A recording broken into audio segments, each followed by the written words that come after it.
We have to do our duty and responsibility for our country.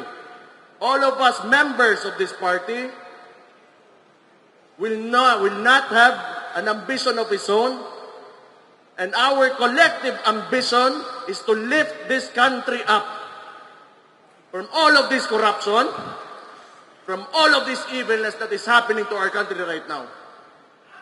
This should stop right now in the 2028 elections.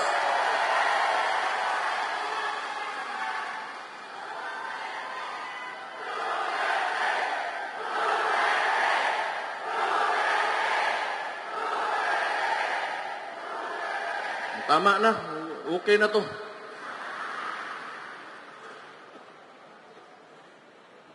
Yung mahalaga kasi, yung kinabukasan. I have children. You have children. You have grandchildren. What kind of future do you want for these kids? A worst one that we have now, or a better one? So we have to fight. Kahit gaano sila kalaki, makapangyarihan, nasa kanila lahat ng pera, tinatakot nila ang lahat, kinukulong nila ang lahat, hindi tayo titigil hanggat sa hindi tayo mauubos. Former DOE Secretary Alfonso Cusi, Attorney Wendell Abisado, Senator Christopher Lawrence Bongo, Attorney Salvador Benaventura Panelo, Attorney James Patrick Jimmy Bondok, Attorney Martin Delgra, former Mayor Michael Rama, Attorney Jesus Hinlo Jr., Attorney Aimee Torrefranca Neri, Attorney Ferdinand Topacio, Attorney Silvestre Bello III, Senator Robin Padilla, Philip Salvador, PDP Council Officers, at sa inyong lahat, PDP Laban members, good afternoon, and thank you for your trust and confidence in me. Maraming salamat sa inyo. Gusto kong malaman nyo na I am only here as your instrument. I am not here for personal ambition. I am here to make this country work. Masyado nang mataas yung masyado nang maraming nangyari. The core objective of, one of the core objectives of PDP Laban is what? It is federalism. We have to remember this because we believe that in a federal system of government, we will be able to govern ourselves kung paano natin talaga gusto yung direksyon ng ating bansa. Look now, in a unitary system of government, anong nangyayari sa atin? We are paying our taxes. Saan napupunta ang mga buwis natin?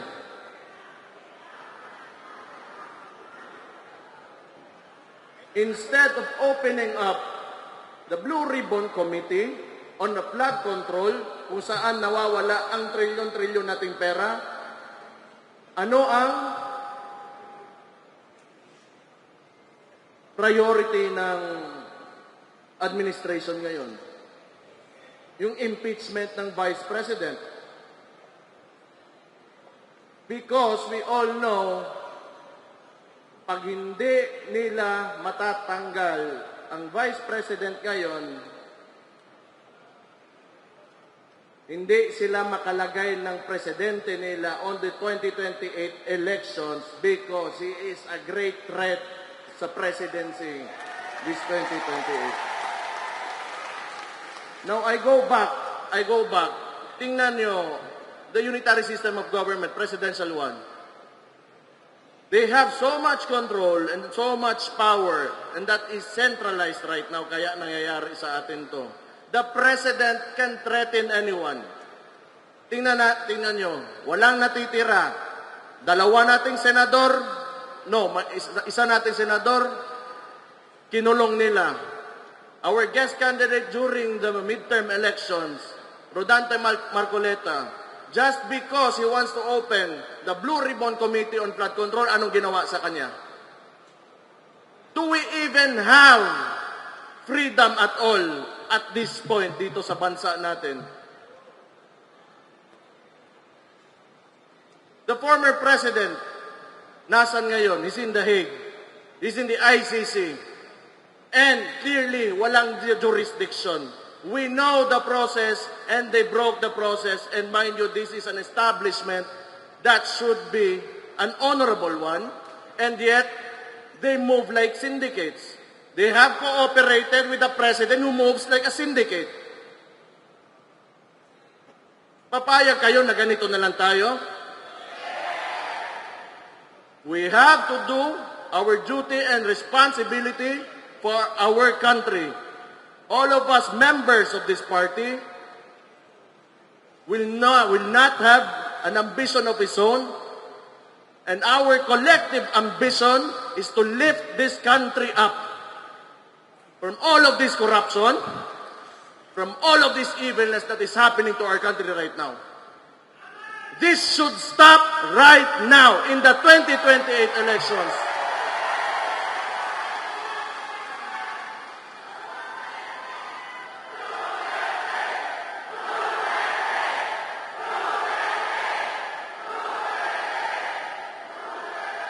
Tama na. Okay na to.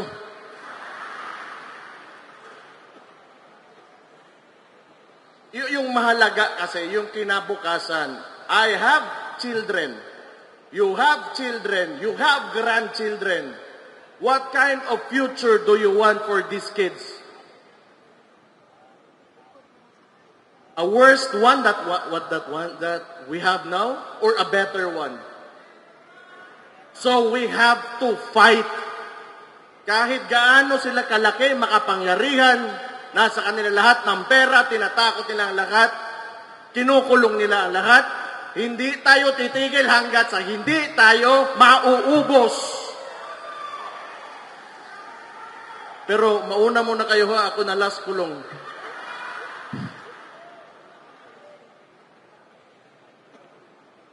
Pero maluoy tayo, maawa tayo sa kinabukasan ng mga bata. Yan talaga ang... And yung pera, sinasayang. Sinasayang, it is estimated that we have lost up to 1 trillion in corruption already. And look at our environment, look at the people. People are still suffering, people are still hungry and very dissatisfied with this government. The survey showed, ang presidente natin ngayon got a survey, an approval rating, which is a disapproval rating, negative 27. Di na natin kailangan pag-usapan pa. The people are already, sa tawag ni? The people already know. The people already know. We are tired and we do not want this anymore. But I guess the upside of things, tingin ko rin naman maganda. Kasi nakita ng mga Pilipino kung ano ang klaseng gobyerno ang hindi maganda. They have contrast to what former President Rodrigo Duterte did to this country when he was president. And he made this country great. He made us Filipinos proud of our country.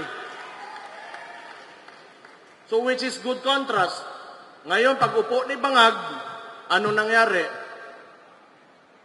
That is why people are very dissatisfied because nakikita natin ang difference, ang diferensya ng noon at ngayon. I think marami pa tayo on the agenda. But gusto ko lang ulitin, I am here for you as your instrument, as your leader of this party. Kung anong gusto nyo ang direksyon na susundin natin, I will listen to you.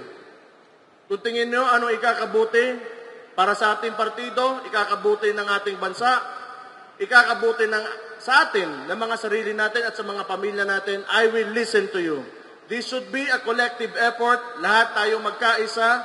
I really value unity. Kailangan natin magkaisa. Kung may problema, may kailangan kayong ipaabot sa akin as president of this party, let me know.